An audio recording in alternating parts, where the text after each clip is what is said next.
Abandoned by her son, a grandmother hid in a burned-out farmhouse, but what she found changed everything. Margaret Pierce had always believed that family meant everything. For 73 years, she'd lived by that principle, raising her son Daniel with every ounce of love she had after her husband died young. She'd worked 2 jobs to put him through college, skipped meals so he could have better clothes, and stood by him through every scraped knee, broken heart, and bad decision. But now, standing in front of the locked door of what used to be her home, Margaret realized that sometimes the people you love the most can hurt you the deepest. "Mom, I'm sorry, but Emily and I have talked about this." Daniel said just 3 days ago, his voice cold and businesslike, like he was firing an employee rather than telling his mother she was no longer welcome in his life. "We need our space. The kids need their own rooms. And honestly, you're getting older. You forget things. You leave the stove on. It's becoming a liability." Margaret had stood there in the kitchen she'd helped pay for, watching her son's face, a face she'd kissed goodnight 1,000 times, and saw nothing but a stranger.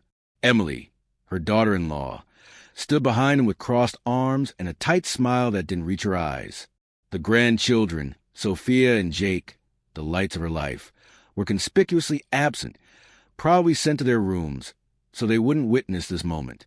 "Danny, please," Margaret had whispered, using the nickname she'd called him since he was born. "Where am I supposed to go?" "You'll figure it out," he'd replied, already turning away. "You always do. Besides, you've got that Social Security check every month. That's more than enough for a studio apartment somewhere." But it wasn't enough, not in this economy, not in this city. Margaret had spent the last 3 days calling every affordable housing complex within 50 miles, only to find waiting lists that stretched years into the future. She'd tried shelters, but they were full or had restrictions she couldn't meet.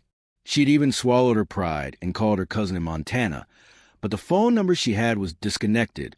On the 3rd night, with nowhere else to turn, and exactly $47 in her purse, Margaret remembered the old Hendricks farmhouse.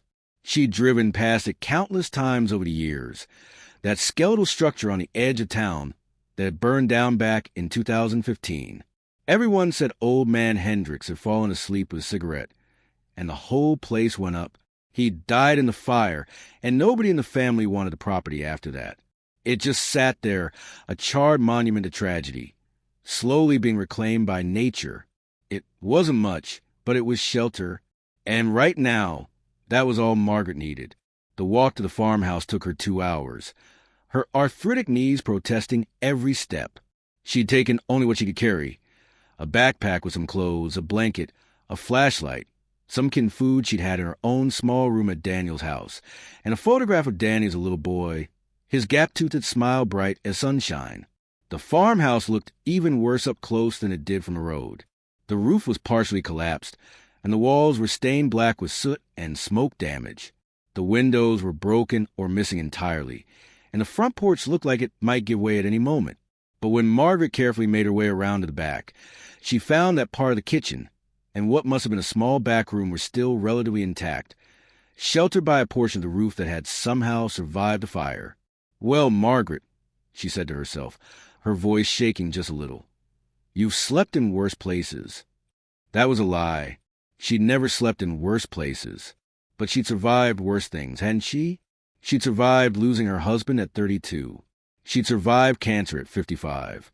She'd survived the heartbreak of watching her son slowly transform from a sweet boy into a man who could look her in the eye and tell her she was a liability. She'd survived this, too. Margaret spread her blanket out on the least damaged section of floor in the back room, using her backpack as a pillow. The November cold seeped through the walls, and she could hear animals rustling in the darkness outside. Every creak of the old house made her jump, and she couldn't stop thinking about old man Hendricks, dying alone in these flames. But exhaustion eventually won out over fear, and Margaret drifted into an uneasy sleep. She woke to the gray light of dawn filtering through the holes of the roof, her body stiff and aching. For a moment, she forgot where she was, and then it all came rushing back. Daniel's face, Emily's cold smile, the locked door, the long walk here in the dark. Margaret sat up slowly, every joint protesting. She was 73 years old, and she was homeless. The reality of it hit her like a physical blow, and for a moment, she let herself cry, really cry, for the first time since this nightmare began. But Margaret Pierce hadn't raised a son on her own by falling apart when things got tough. She'd learned a long time ago that you could cry for 5 minutes, but then you had to get up and figure out what to do next. She wiped her eyes, stood up carefully, and decided to explore her new temporary home in the daylight. The main part of the house was devastated, as she'd seen last night. The living room was just a burned-out shell. The kitchen was barely recognizable, and what had probably been bedrooms upstairs were completely gone, open to the sky. But the back room where she'd slept and a small attached space that might have been a pantry or mudroom were surprisingly intact. As Margaret picked her way through the debris, something caught her eye. In the corner of the pantry, hidden behind what was left of a collapsed shelf, there was a door. A small door, maybe 4 feet tall, the kind that might lead to a crawl space or storm cellar. Curiosity got the better of her fear. Margaret cleared away the debris as best she could and tried the door. It was stuck, swollen with age and moisture, but when she put her shoulder into it, it suddenly gave way, sending her stumbling forward into darkness. She grabbed her flashlight and shone it into the space beyond. It wasn't a crawl space. It was a staircase leading down into darkness. Margaret stood at the top of those stairs for a long moment, her practical side warring with her curiosity. She was a 73-year-old woman with bad knees and no backup. Going down into an unknown basement in a burned-out farmhouse was probably the definition of a terrible idea. But then again, her son had abandoned her. She was sleeping on a burned floor, and she had less than $50 to her name. What did she have to lose? "If I died down here," she muttered, "at least I won't have to figure out where my next meal is coming from." The stairs were solid, surprisingly so. They didn't creak or shift under her weight, which was more than she could say for the rest of the house. The beam of her flashlight bounced off stone walls as she descended, and she realized this wasn't just a basement. It was a cellar, the kind people used to build for storing food or hiding from tornadoes. At the bottom of the stairs, Margaret found herself in a small room, maybe 10 feet by 10 feet.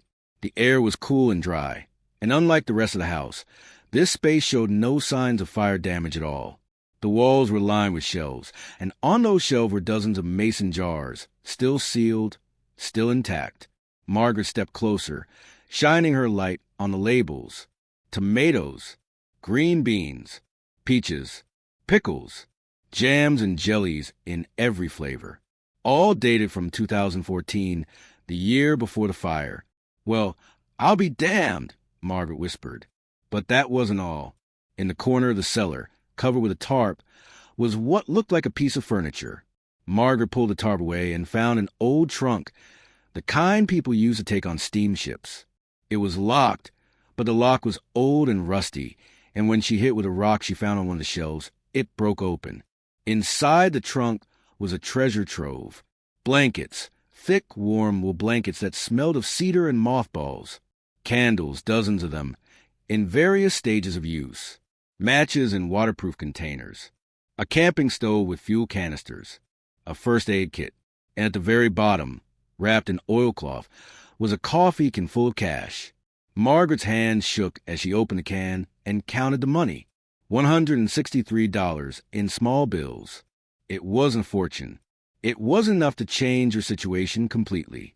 But combined with the $47 she had left, it was enough to buy some food, maybe some warmer clothes from the thrift store. It was enough to survive for a while longer. Margaret sat down on the cold stone floor, the coffee can in her lap, and laughed. It was a slightly hysterical sound, echoing in the small cellar, but she couldn't help it. She'd been abandoned by her son, left to fend for herself in her old age, and she'd ended up in a burned-out farmhouse. But that farmhouse had given her exactly what she needed, right when she needed it most. Maybe the universe had a sense of humor after all. Over the next few hours, Margaret worked with a determination she hadn't felt in years. She carefully carried supplies up from the cellar, organizing them in the back room. The canned goods would last her weeks if she was careful. The blankets would keep her warm even as November turned to December. The camping stove meant she could have hot food and hot coffee, Little luxuries that would make this nightmare bearable. She used some of the cash to walk to the nearest convenience store, a mile down the road, and bought bread, peanut butter, bottled water, and a cheap prepaid phone. The clerk, a bored-looking teenager, didn't even glance at her twice.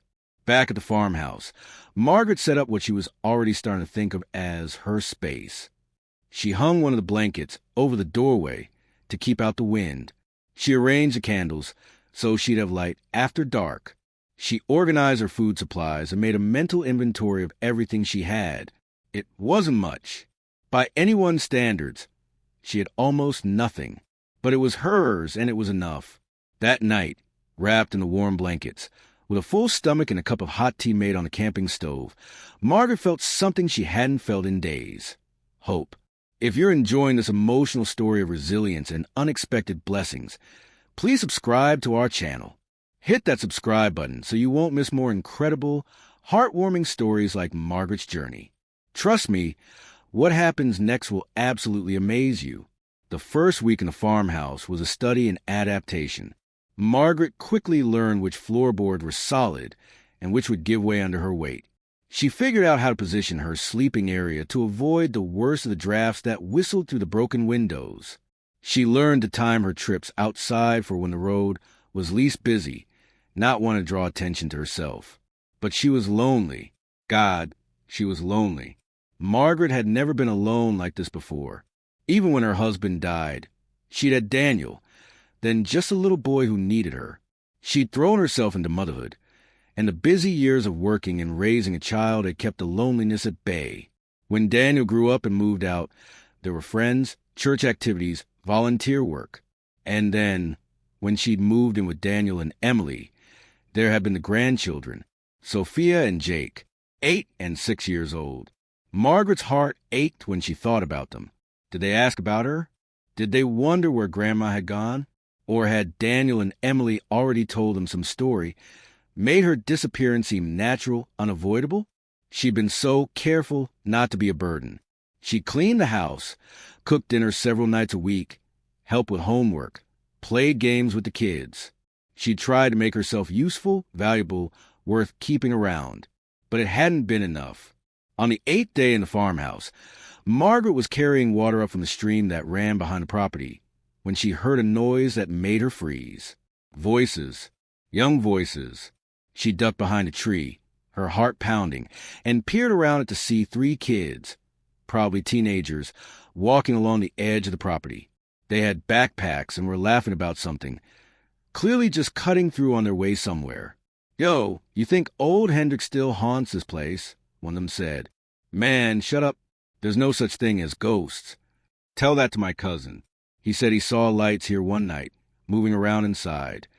Margaret held her breath, pressing herself against the tree. She didn't want to scare them, but she also didn't want them to find her. Questions would be asked. Police might be called. She'd be removed from here, and then where would she go? The teenagers passed by without seeing her, their voices fading into the distance. But the encounter rattled Margaret. She wasn't safe here. Not really. Discovery was always just one curious person away. That night, she couldn't sleep. She lay on her blankets, staring up at the stars through the holes in the roof. And for the first time in her life, Margaret Pierce allowed herself to feel truly sorry for herself. She'd done everything right. She'd been a good wife, a good mother, a good grandmother. She'd worked hard, saved when she could, never asked for more than she needed. And this was where it had gotten her. Alone and hiding in a burned-out house, hoping teenagers didn't accidentally discover her. "This isn't fair," she whispered to the darkness. "This isn't fair, and I'm tired, and I don't know how much longer I can do this." The universe, unsurprisingly, didn't answer. But the next morning brought something unexpected. Margaret was carefully making her way to the road to walk to the convenience store when she saw a car pulled over on the shoulder.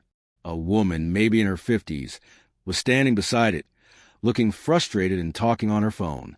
Margaret's instinct was to walk past quickly, to not engage, to remain invisible. But years of being helpful were hard to overcome. "Are you okay?" she found herself asking. The woman looked up, startled. She was well-dressed, professional-looking, with graying hair pulled back in a neat bun. "Oh, yes, I'm fine. Just my tire is flat, and the service I called says it'll be at least an hour. I'm supposed to be showing a house in 20 minutes. You're a realtor?" "Yes, Janet Morrison." The woman extended her hand, and Margaret shook it, acutely aware of how rough her own hands had become in just over a week.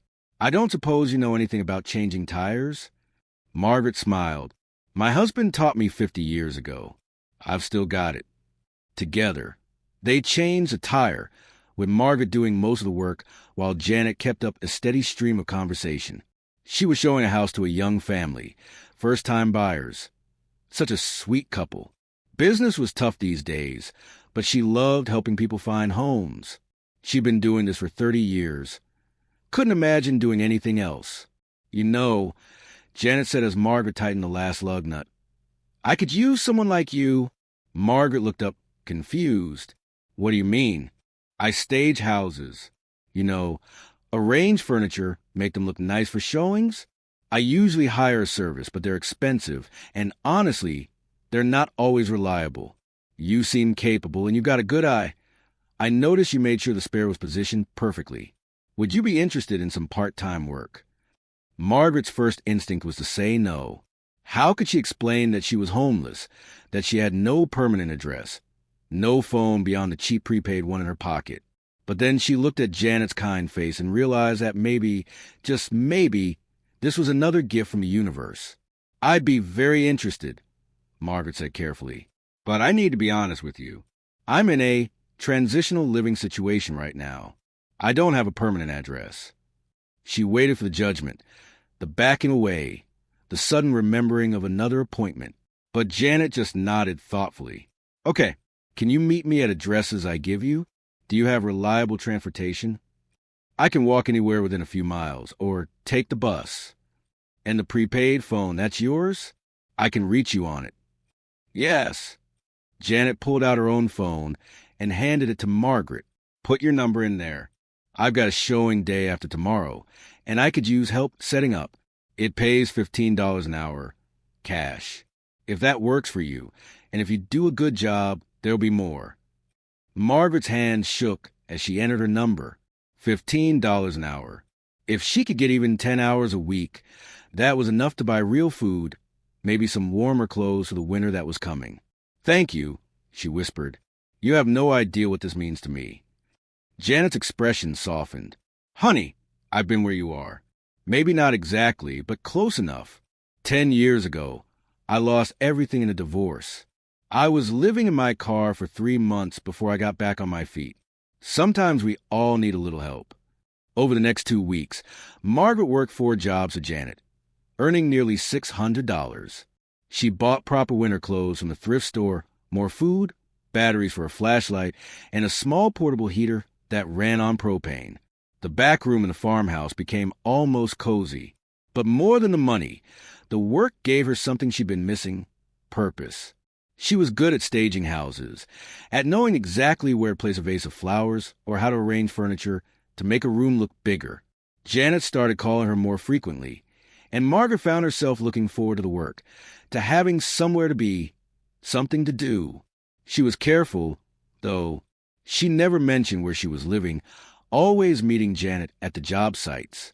She kept herself clean by heating water on her camping stove and taking what her mother used to call bird baths. She washed her clothes in the stream and dried them on tree branches when the weather was decent. It wasn't a life anyone would choose, but it was a life. And after the first few weeks, Margaret was surprised to realize that in some strange way, she was almost content. The farmhouse had become her sanctuary. She knew every inch of it now, every safe place to step, every board that creaked. She'd even started to clean it up a bit, sweeping out debris, organizing the salvageable materials. In the cellar, she found old tools, a hammer, some nails, a rusty saw, and she'd use them to make small repairs, shoring up weak spots, making her little corner of the ruin more secure.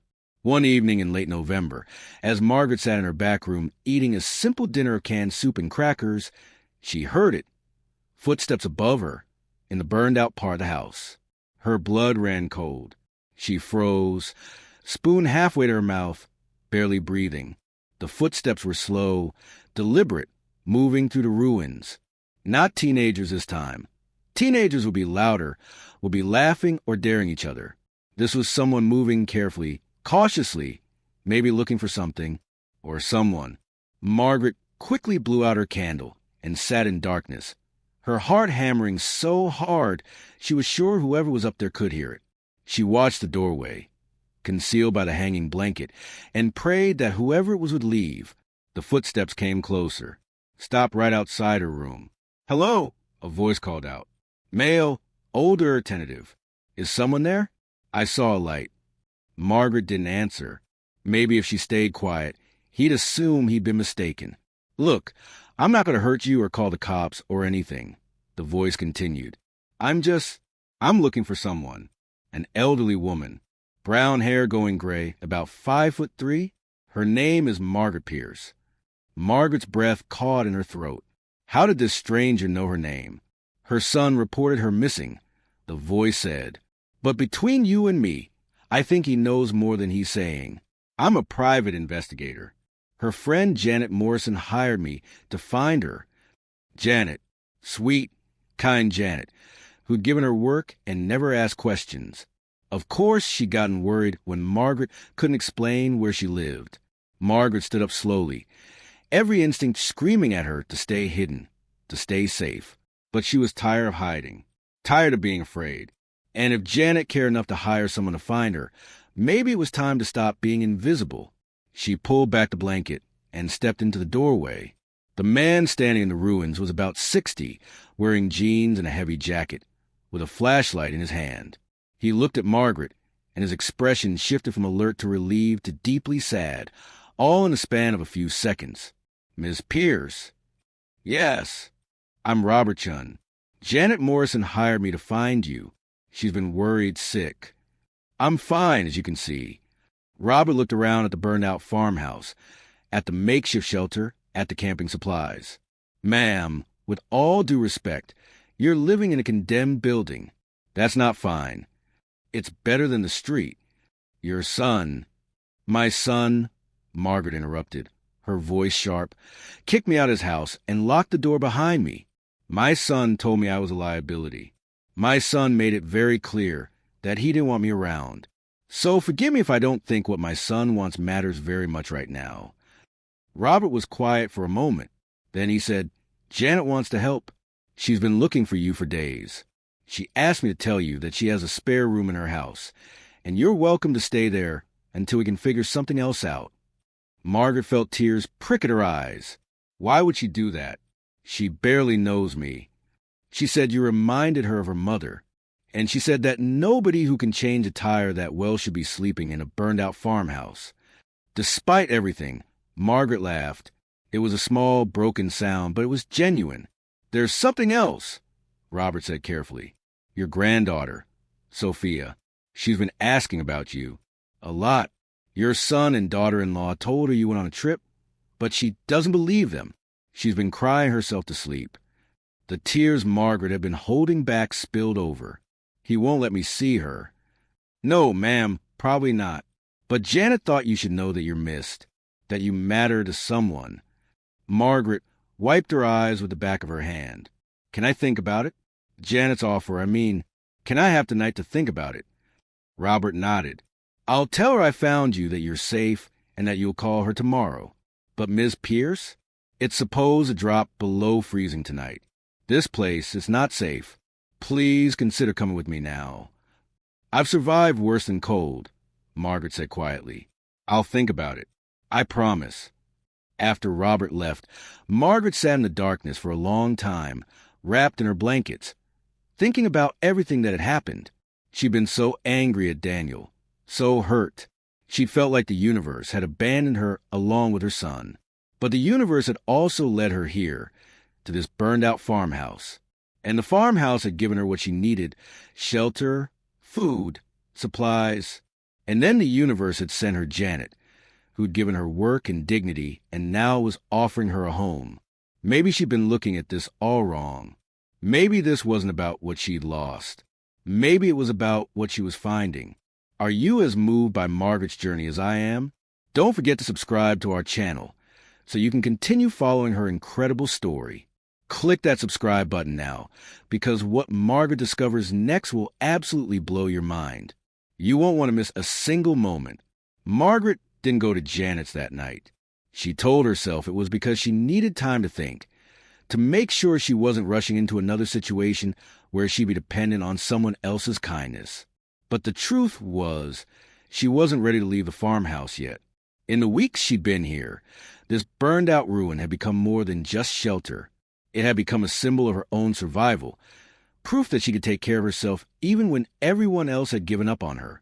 Leaving it felt like giving up, like admitting defeat. But as November turned to December and the cold deepened, Margaret knew she couldn't stay here much longer. The portable heater helped, but the building wasn't insulated, and the wind cut to the gaps in the walls like knives. She woke up some mornings with frost on her blankets. She called Janet on the prepaid phone, her pride warring with her practicality. "Margaret." Janet's voice was warm with relief. "Robert told me he found you. Are you okay?" "I'm fine."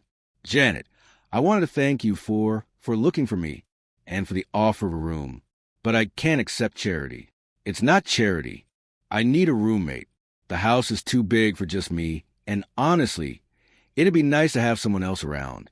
You'd be doing me a favor." "I'd pay rent. Once I save up enough from the work you're giving me. We'll work out the details. Just please come stay. At least until the weather warms up. Please, Margaret." It took 3 more days for Margaret to finally agree. She packed up her few belongings, taking one last look around the cellar that had saved her life. On impulse, she left a note tucked into the coffee can where she'd found the cash. "To whoever comes next, you're stronger than you think. This place saved me. Maybe it can save you too. MP." Janet's house was a small ranch-style home in a quiet neighborhood. Nothing fancy, but warm and clean and safe. The spare room had a real bed with a real mattress, and when Margaret lay down on it that first night, she almost cried at the luxury of it. But she couldn't sleep. She kept thinking about the farmhouse, about Sophia crying herself to sleep, about Daniel's cold face telling her she was a liability. "Can't change the past," she whispered to herself in the darkness. "Can only move forward." Over the next few weeks, Margaret settled into a routine. She worked with Janet 3 or 4 days a week, staging houses for showings. She insisted on cooking dinner several nights a week, her way of contributing even though Janet kept insisting it wasn't necessary. They'd sit at Janet's kitchen table in the evenings, drinking tea and talking about everything and nothing. Janet told her about her divorce, about the ex-husband who'd left her with nothing but debt and broken promises, about the 3 months she'd spent living in her car, showering at the gym, pretending everything was fine while her world fell apart, about how she'd rebuilt, slowly one house sale at a time.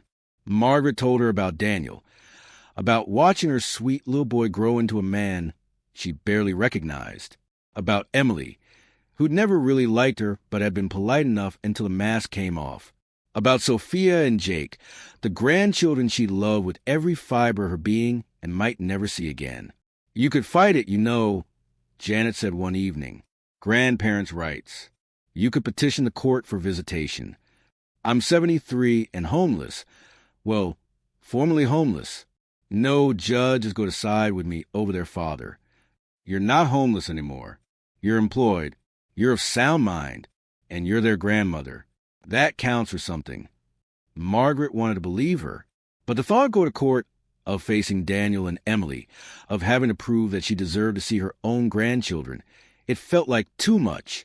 Christmas was coming, and the whole world seemed to be decorated in lights and joy that Margaret couldn't feel.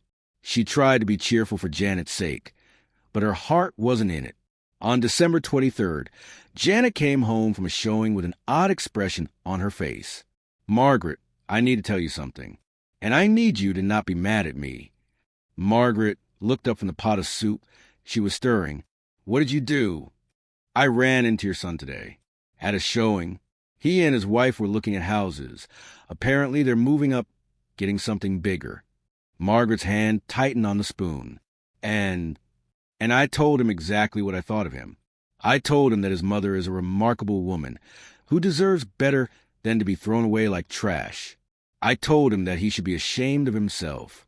And then I told him where you're living now and that if he has any conscience at all, he'll come see you. Margaret set down the spoon carefully. Janet, I know. I overstepped. But Margaret, I watched my mother die alone because I was too busy with my own life to make time for her. I missed the last 6 months of her life because I kept putting off visits, kept saying I'd go next month, kept making excuses. By the time I pulled my head out of my ass, she was gone. And I never got to tell her I was sorry. I never got to tell her I loved her. I never got to say goodbye. Janet's voice broke on the last word, and Margaret saw tears streaming down her face. Your son still has a chance to make this right, Janet continued. Maybe he won't take it. Maybe he's too far gone. But I had to try. I had to give him the chance I never gave myself. Margaret walked over and pulled Janet into a hug. You're a good person, Janet Morrison. You know that. I'm a nosy person who can't mind her own business. That too, but mostly good. They laughed and cried together. Two women who'd survived their own hells and come out the other side scarred but standing. Margaret didn't expect Daniel to come. She told herself not to hope, not to imagine a reunion, not to picture him apologizing and begging her forgiveness. She knew her son, and she knew that his pride wouldn't let him admit he'd been wrong.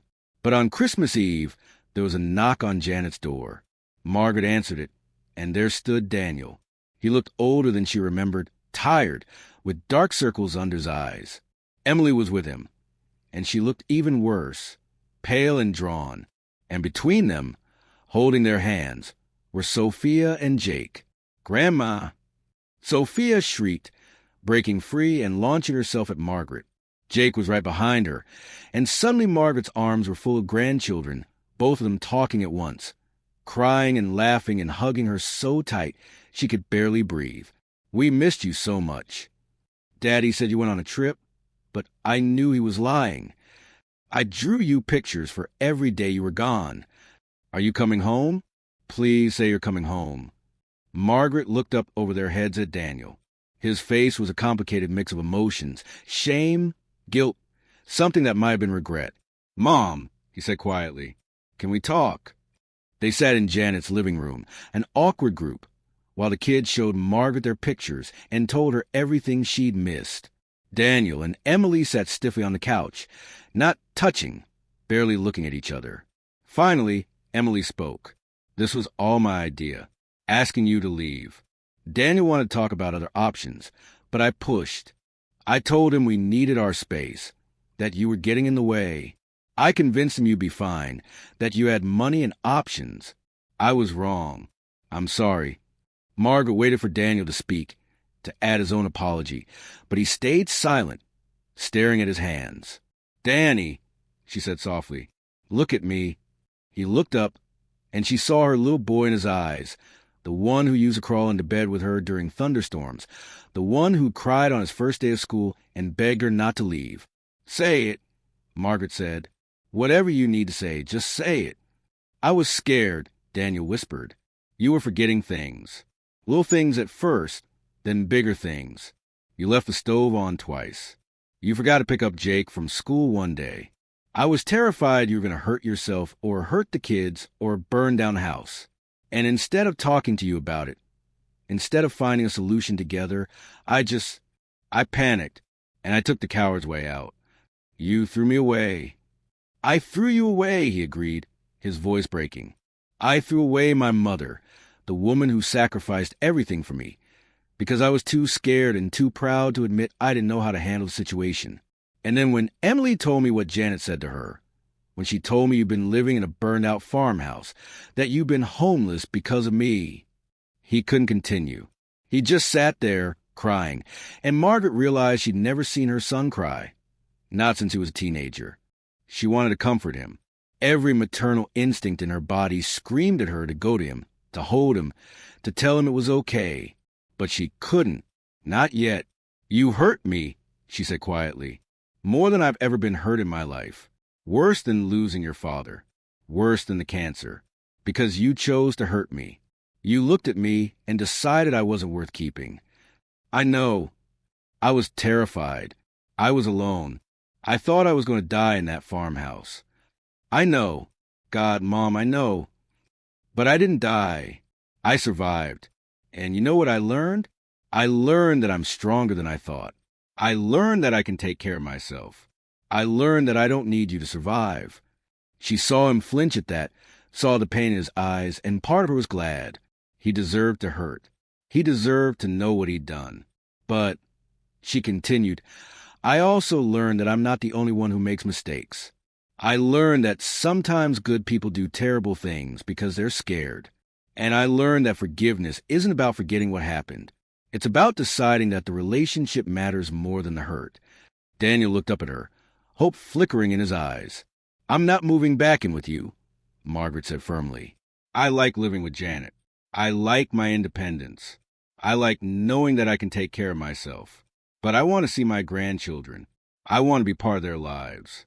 And maybe someday, if you earn it, we can have a relationship again, too. Anything, Daniel said. Whatever you want.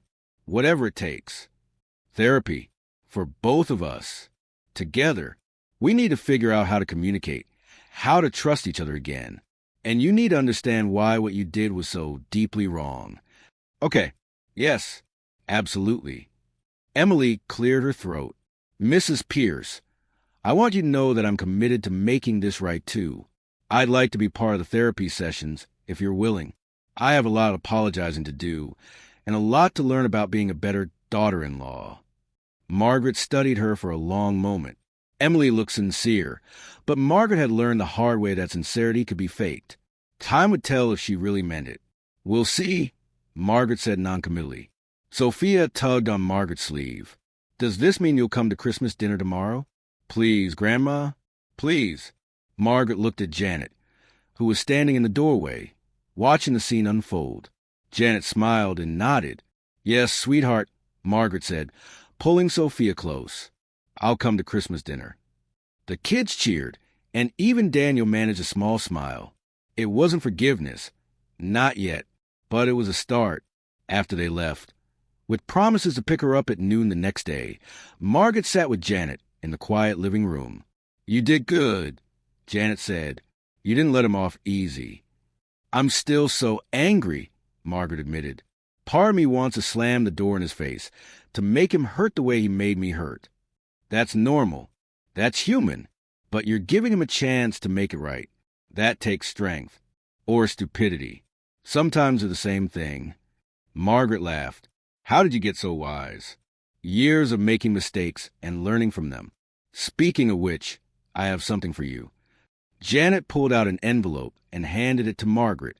Inside was a key. What's this? A key to this house. You're not a guest here, Margaret. You're not someone I'm helping out of pity. You're my friend, and this is your home for as long as you want it to be. No strings attached. No expectations. Just home. Margaret's eyes filled with tears for what felt like the 100th time that day. Janet, I can't. You can, and you will, because that's what friends do for each other. Besides, who else is going to make me that amazing soup you make? Margaret laughed through her tears and pulled Janet into a hug. Thank you for everything, for finding me, for giving me work, for giving me a home, for giving me my life back. You gave yourself your life back, Janet said. You survived. You adapted. You thrived. I just gave you a warmer place to do it. That night, lying in her comfortable bed, Margaret thought about the journey that had brought her here, the pain of Daniel's betrayal, the terror of being homeless, the desperate walk to the farmhouse, the moment she discovered the cellar and realized she might actually survive. She thought about old man Hendricks, who died in the fire that destroyed his home. Had he left those supplies in the cellar? Had he been a survivalist, or just someone who liked to be prepared? She'd never know, but his foresight, his planning, had saved her life. And she thought about the note she'd left in the coffee can. You're stronger than you think. She'd written it for whoever might come after her, but really, she'd needed to hear it herself. She was stronger than she'd thought. Strong enough to survive abandonment. Strong enough to live in a burned-out farmhouse. Strong enough to rebuild her life from nothing. And strong enough to give her son a second chance, even though he didn't deserve it. Christmas dinner was awkward at first. Emily tried too hard to be pleasant. Daniel couldn't quite meet her eyes. But Sophia and Jake were so happy to have their grandmother back that their joy was infectious. By the end of the meal, Margaret found herself actually laughing at one of Daniel's stories, and the tension in the room eased just a little. Before she left, Daniel pulled her aside. "Mom, I called a therapist. We have an appointment for next week. Both of us." "Good. And I want you to know, the house we were looking at when Janet found us, we're not buying it. We're staying where we are. Emily and I talked about it. And we realized we were trying to solve our problems by getting a bigger house, by having more space. But that's not the problem. The problem is us. How we treat people. How we treat you. That's very mature of you, Danny." "I'm trying. I know I have a long way to go. But I'm trying." Margaret patted his cheek, the way she used it when he was little. "That's all I ask." As Janet drove her home that evening, Margaret looked out the window at the Christmas lights decorating the houses they passed. Families inside, celebrating together, taking for granted the warmth and love and security that she'd almost lost forever. "You okay?" Janet asked. "Yeah," Margaret said. "I think I actually am." This story gets even more powerful from here. If you're loving Margaret's incredible journey of strength and redemption, make sure you're subscribed to our channel. Hit that subscribe button so you don't miss the next part where Margaret makes a discovery that changes not just her life, but the lives of everyone around her. Trust me, you need to see what happens next. The new year came with a cold snap that made Margaret grateful every single day for Janet's warm house. She thought about the farmhouse often, wondered if anyone else had found it, if her note was still there in the coffee can. Therapy with Daniel started in early January. Dr. Patricia Chun, no relation to Robert, the private investigator, was a kind woman in her 60s who didn't let either of them off easy. She made them talk about things Margaret had never wanted to address. The way she'd sacrificed too much for Daniel growing up, making him the center of her world in an unhealthy way. The way Daniel had learned to take her for granted, to see her as an extension of himself rather than a person with her own needs and feelings. "You taught him that his comfort mattered more than yours," Dr. Chin said gently during one session. "You skipped meals so he could have new shoes. You worked yourself to exhaustion so he could go to college. And he learned that your suffering was acceptable as long as he got what he needed." Margaret wanted to argue, but she couldn't. It was true. She'd made herself smaller and smaller to make room for her son's dreams, and he'd learned that was normal.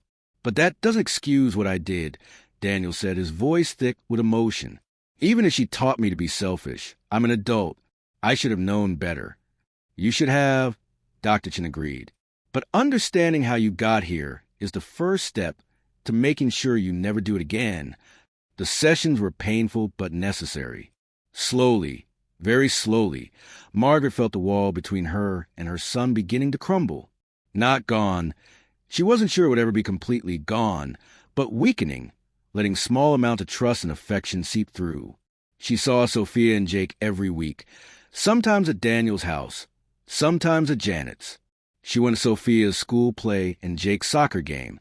She helped with homework and made cookies and listened to their stories about friends and teachers and the million small dramas of childhood. And slowly, she began to heal. In February, Janet got a call about a property that made her sit up straight.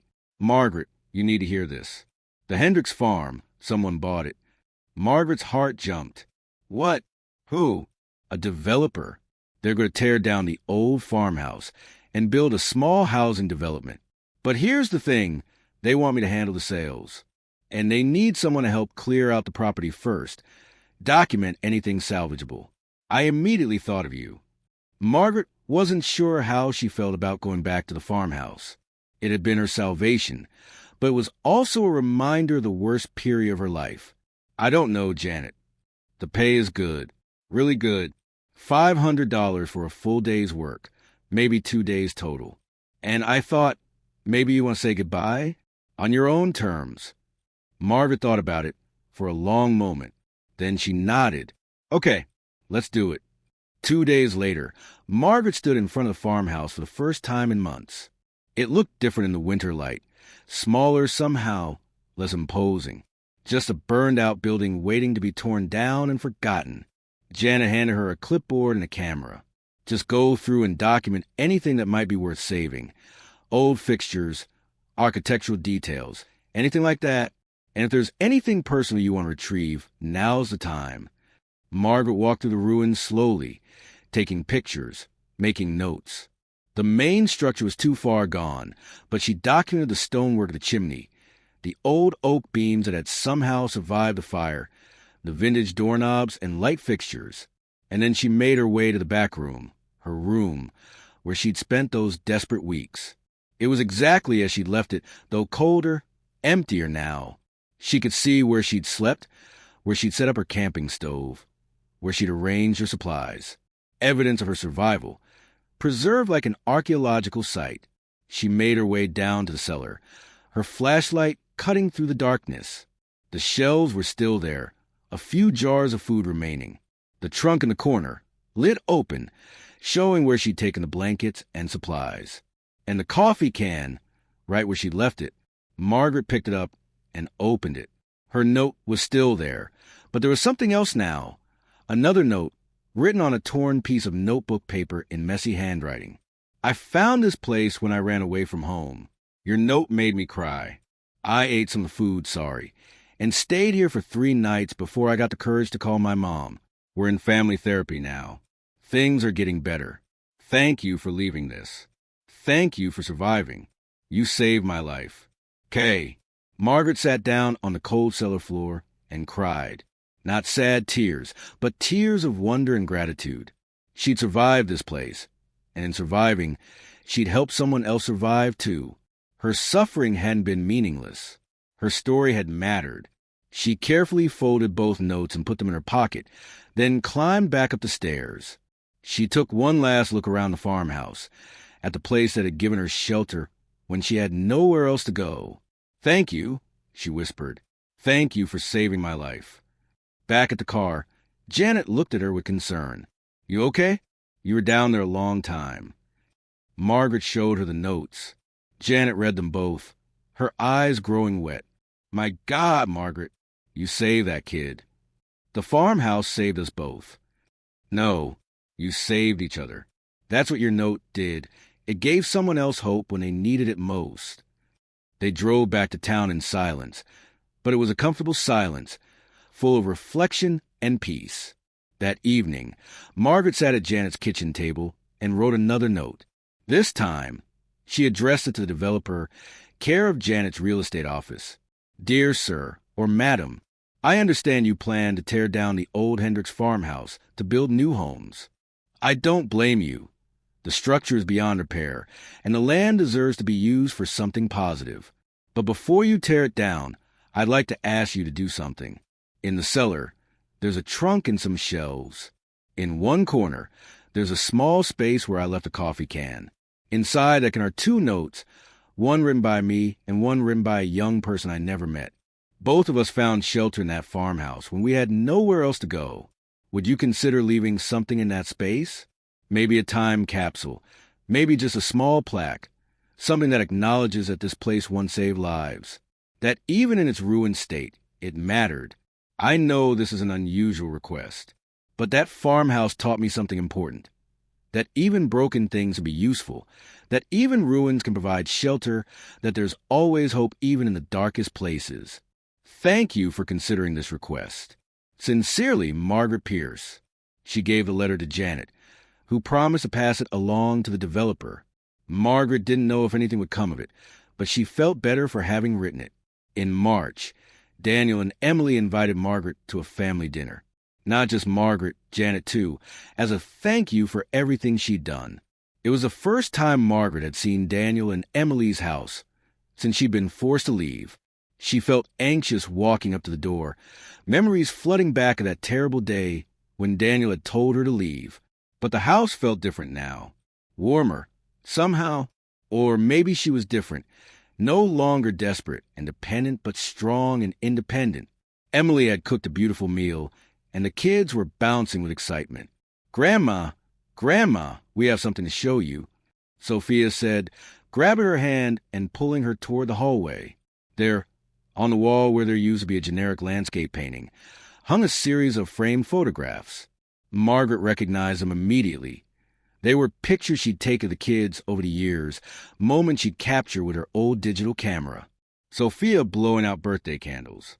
Jake taking his first steps, both of them laughing in a pile of autumn leaves. Mom helped us print them and frame them, Sophia said proudly. So you're always here, even when you're not here. Margaret's throat tightened.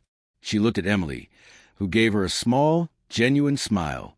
I'm sorry I made you feel like you didn't belong here, Emily said quietly, coming to stand beside her. You do belong here. You always did. I was just too insecure and stupid to see it. And too controlling, Daniel added, joining them. Don't let her off easy, Mom. She was controlling and manipulative and convinced me that your presence was a problem instead of a gift. Hey, Emily protested, but she was smiling. It's true and you know it, Daniel said, but there was affection in his voice. We've been working on it in couples therapy. Turns out we have a lot of issues to work through. Shocking, Margaret said dryly, and they all laughed. The dinner was lovely. They ate and talked and laughed. And for the first time in months, Margaret felt like she was part of family again. Not the same as before, better actually, more honest, more balanced. After dinner, while the kids were watching a movie and Emily was cleaning up, Daniel pulled Margaret aside. I have something for you, he said, handing her an envelope. Inside was a check for $5,000. Danny, I can't. It's not charity. It's back rent.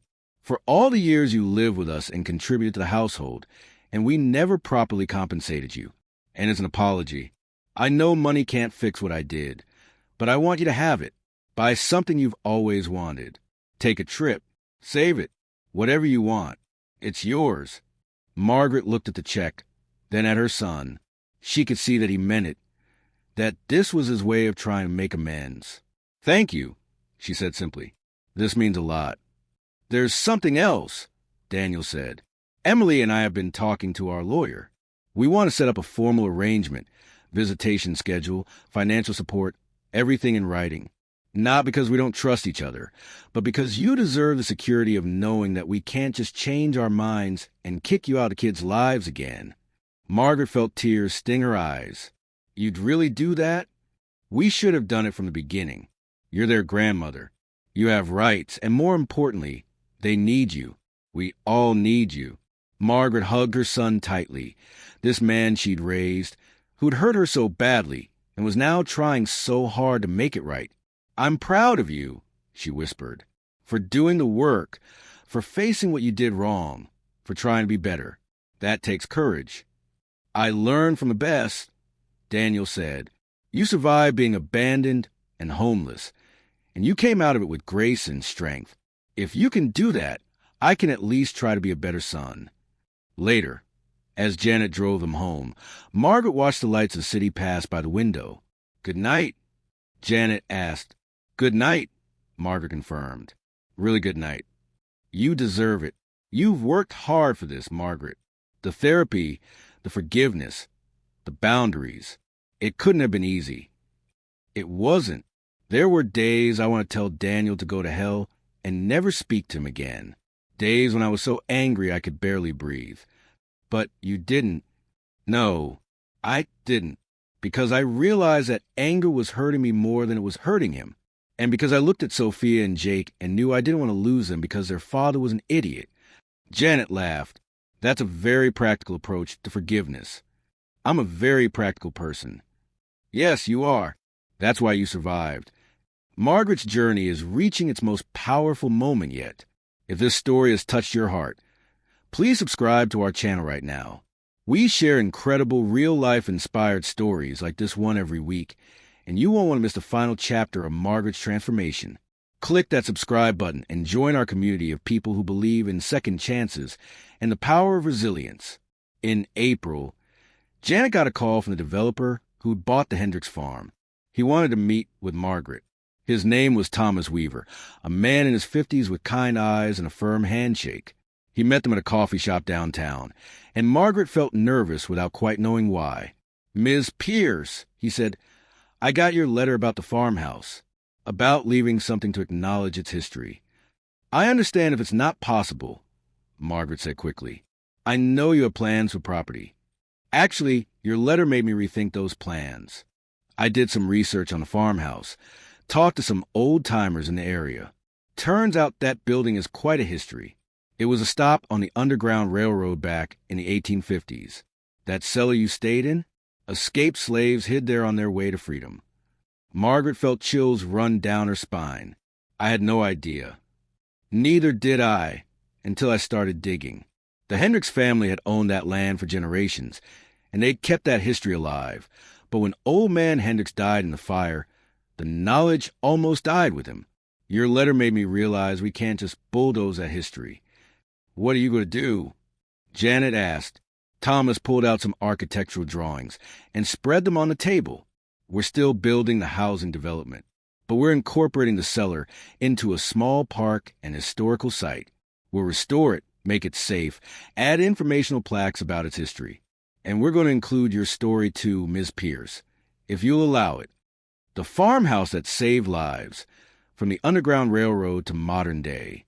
Margaret stared at the drawings, not quite believing what she was seeing. You want to tell my story? Why? Because it matters. Because there are people out there right now who feel hopeless, who think they can't survive, who believe they have nothing left. Your story proves that's not true. You found shelter in a ruin and came out stronger. That's powerful, Miss Pierce. That's worth preserving. I don't know what to say. Say yes. Let us honor what you survived. Let us turn that place into something that helps other people. Margaret looked at Janet, who nodded encouragingly. Yes, Margaret said. Yes, I'd be honored. Over the next few months, Margaret worked with Thomas and his team, sharing her story, helping design the memorial site. She met with a journalist who wrote an article about her experience.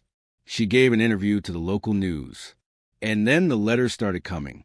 People who'd been homeless, who'd been abandoned, who'd survived their own hells and wanted to tell Margaret that her story had given them hope. A woman who'd been living in her car with 2 kids. A man who'd been kicked out by his family for being gay. A teenager who'd run away from an abusive home. They all wrote to say thank you, to say that knowing someone else had survived gave them the courage to keep going. I can't believe this, Margaret said to Janet one evening, surrounded by dozens of letters. I was just trying to survive. I wasn't trying to be inspirational. That's exactly why it is inspirational, Janet said. You didn't give up. You didn't lie down and die. You found a burned-out farmhouse and made it your sanctuary. You turned nothing into enough. That's extraordinary, Margaret, whether you meant it to be or not. One letter particularly moved her. It was from a young person who signed it simply K. Dear Margaret, I'm the one who left the second note in the coffee can. I never thought I'd get to thank you personally, but when I saw the news article about you, I knew it was fate. I was 15 when I ran away from home. My parents were getting divorced, and it was ugly. They were so busy hurting each other that they forgot I existed. I felt invisible, worthless, like it wouldn't matter if I just disappeared. I found the farmhouse by accident, and I found your note by accident, too. When I read that you'd survived, that you'd been abandoned and alone, and you still found the strength to keep going, something in me shifted. If you could survive, maybe I could too. I called my mom that night. We cried together for hours. She said she didn't even realize I was gone.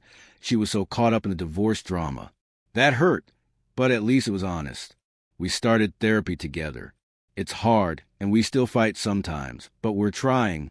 I'm 18 now, graduating high school this year. I want to be a social worker, to help other kids who feel the way I felt. And it's all because you left that note. Because you survived and wanted others to survive too. Thank you for saving my life, Margaret. Thank you for being strong when you thought you were weak. Love, Kayla. Margaret read the letter 3 times, tears streaming down her face. She'd survived the farmhouse, yes. But more than that, her survival had created a ripple effect. Touching lives she'd never meet, giving hope to people she'd never know. Maybe that was a real gift of the farmhouse. Not just that it saved her, but that her survival had become a beacon for others. In June, They held a dedication ceremony for the memorial park. The cellar had been beautifully restored, with glass panels protecting the space where Margaret had stayed while allowing visitors to see it. Informational plaques told the history of the Underground Railroad and Margaret's story. In the center, in a protective case, was a coffee can with both notes. Margaret stood in front of a crowd of people. Thomas and his team, Janet, Daniel and Emily and the kids, Dr. Chun, Robert the investigator, and dozens of people from the community who'd come to celebrate the site's opening. She was asked to say a few words, and she stood at the microphone, looking out at all those faces. "I'm not good at speeches," she began, and a ripple of kind laughter ran through the crowd. "But I want to tell you what this place taught me. Last year, I thought my life was over. My son, sorry, Danny, but it's true, abandoned me. I had nowhere to go, no one to turn to, and I truly believed I wouldn't survive. I found this farmhouse in desperation, expecting nothing, hoping only for a roof over my head for a few days. But this place gave me so much more than shelter. It gave me supplies to survive. It gave me privacy to grieve. It gave me time to figure out who I was when I wasn't defined by being someone's mother or grandmother or caretaker. It gave me space to be just Margaret on my own terms. And then I found out I wasn't the only one it had saved. Kayla," Margaret gestured to a young woman standing near the front, "found her own hope in this place. And before us, before the fire, this cellar saved the lives of people seeking freedom from slavery. This space has been saving lives for over 150 years. So this memorial isn't really about me. It's about all of us. It's about finding shelter in unexpected places. It's about surviving when you think you can't. It's about discovering that sometimes the most broken things are exactly what we need. I'm grateful to Thomas for seeing the value in preserving this history. I'm grateful to Janet for finding me and giving me a home. I'm grateful to my son for doing the hard work of making amends.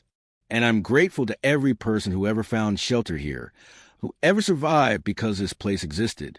May we all remember that we're stronger than we think, that we can survive more than we believe possible, and that sometimes the ruins become our salvation." The crowd applauded, and Margaret saw people wiping their eyes. Kayla rushed forward and hugged her tightly, and Margaret hugged her back. This young woman whose life had intersected with hers in the most unlikely way. After the ceremony, as the crowd mingled and explored the memorial, Daniel approached Margaret. "That was beautiful, Mom, and I'm sorry you had to live it." "I'm not," Margaret said, surprising herself. "I mean, I wouldn't want to do it again, and I'm still mad at you for putting me through it. As you should be. But I learned things about myself I never would have learned otherwise. I learned I could survive on my own. I learned I didn't need anyone to rescue me. I could rescue myself. Those are valuable lessons, even if the circumstances were terrible. You're a remarkable woman, Mom. I should have told you that more often. You should have. But you're telling me now, and that matters." Sophia and Jake ran up, excited about exploring the memorial. "Grandma, did you really live here?" Jake asked, eyes wide. "I did, buddy, for a few weeks." "Were you scared?" "Terrified. But I survived anyway." "Because you're brave," Sophia said confidently. "No, baby, because I didn't have any other choice. Bravery isn't not being scared. It's being scared and doing what you need to do anyway." As the sun began to set, Margaret stood in the memorial park, looking at the restored cellar that had once been her home. Janet came to stand beside her. "How does it feel?" Janet asked. "Strange. Good. Like closing a chapter and opening a new one at the same time." "What's the new chapter going to be about?" Margaret smiled. "I don't know yet, but I'm looking forward to finding out." In the months that followed, Margaret's life settled into a comfortable rhythm. She continued living with Janet, continued working on staging houses, continued seeing her grandchildren every week. The therapy with Daniel was helping. They'd moved from weekly sessions to monthly check-ins, both of them committed to maintaining their rebuilt relationship. She started volunteering at a homeless shelter, using her experience to help others who were going through what she'd survived. She spoke at schools and community centers about resilience and survival. She even started writing a book about her experience, encouraged by the journalist who'd written the first article about her. And every few weeks, she'd visit the memorial park, walking through the restored cellar where she'd once slept, reading the notes people left in the guest book. Your story gave me hope. Thank you for surviving. If you can make it, so can I. 1 year after the dedication ceremony, Margaret stood in the park on a crisp autumn evening. She was 74 now, healthy and strong, living a life she could never have imagined during those desperate days in the farmhouse. She thought about the journey that had brought her here. The betrayal, the fear, the desperate walk to the farmhouse, the moment she found the cellar and realized she might actually survive. The slow process of rebuilding, of healing, of learning to trust again. It hadn't been easy. There were still days when the anger flared up, when she remembered what it felt like to be thrown away by her own child. There were still moments when she woke up in the night, momentarily disoriented, thinking she was back in the burned-out farmhouse. But those moments were getting fewer and farther between, and in their place was something stronger, something more valuable, the knowledge that she could survive anything, that she was enough all by herself, without needing anyone else to validate her worth. A young couple walked by, stopping to read the plaques about the memorial's history. Margaret heard the woman say to her partner, "Can you imagine surviving all that? Being abandoned and finding shelter in a burned-out building?" "I can't," the man replied, "but I'm glad she did. The world needs more stories like this." Margaret smiled to herself and walked toward the parking lot where Janet was waiting to drive them home. Home, what a beautiful word. Not the place where her son had locked her out, but the place where she was wanted, where she belonged, where she was valued for who she was. As she walked, Margaret thought about the title of the book she was writing, the story of her survival, the farmhouse that saved me, finding hope in the ruins. But maybe that wasn't quite right. Maybe the farmhouse hadn't saved her at all. Maybe she'd saved herself. And the farmhouse had just been the unlikely tool she'd used to do it. She'd been abandoned by her son. She'd hidden in a burned-out farmhouse. And what she'd found there had indeed changed everything. Not because of some external rescue or miraculous intervention, but because she'd discovered the strength she'd had inside herself all along. She'd found herself in those ruins. And in finding herself, she'd found her way home. Thank you so much for joining us on Margaret's incredible journey. If the story moved you, inspired you, or made you think about the strength we all carry inside us, please take a moment to subscribe to our channel. We share powerful, emotional stories like this every single week. Stories of survival, hope, redemption, and the unbreakable human spirit. Hit that subscribe button, give us a thumbs up, and share this story with someone who needs to hear it today. Remember, you're stronger than you think, and there's always hope, even in the darkest places. Thank you for being part of our community.